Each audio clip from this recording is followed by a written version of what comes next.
निजे मुख्यमंत्री घोषणा कले 3 टंका रेट बढ़ा से क्षीर रेट न बढ़े टंका मात्र बढ़े 2 टंका कहते आम इनसेटिव देवु इनसेटिव से डीबीडी अकाउंट को पुणी चाषी जनकर 500 टंका आउची से डीबीडी अकाउंट नहीं 100 टंका खर्च कर आसो पैसा उठेवा डीबीडी अकाउंट रे एटा केते दूर संभव मो ना निरंजन मल्लिक पैसा पेमेंट रे मासे है बहुत हैरान हो चाषी हैरान हो पेमेंट मिलू ना तापर बोनस दबा कथा जो सरकार घोषणा कले 3 टंका बोनस दबा कथा 3 टंका रेट बढ़ेवा कथा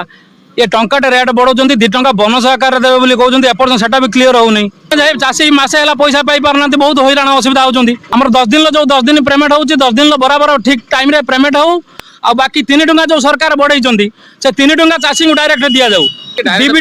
डीबीडी माध्यम न हो डायरेक्ट पेमेंट हो। तापस कुमार नायक बीएमसी ऑपरेटर अच्छी समस्या बर्तमान डीबीडी माध्यम प्रोब्लेम हो जो डीबीडी गुड़ा कलेक्शन हो पारनी ठीक से चाषी आ प्लस हूँ जो डीबीडी जो लेट हो जो ना गोटे भूल हो कार फुल स्टॉप आसू जो आसूसी से लेट हो जोटा नुआ सिस्टम सरकार कर भल पदक्षेप तेणु किंतु प्रोब्लेम हो बर्तमान जेहेतु चाषी आम कलेक्शन करी सबसे सब गुड़ाक दे पार्नु जते शीघ्र से प्रोब्लेम हो जेहेतु माने सब गुड़ाक आधार सहित डायरेक्ट दिया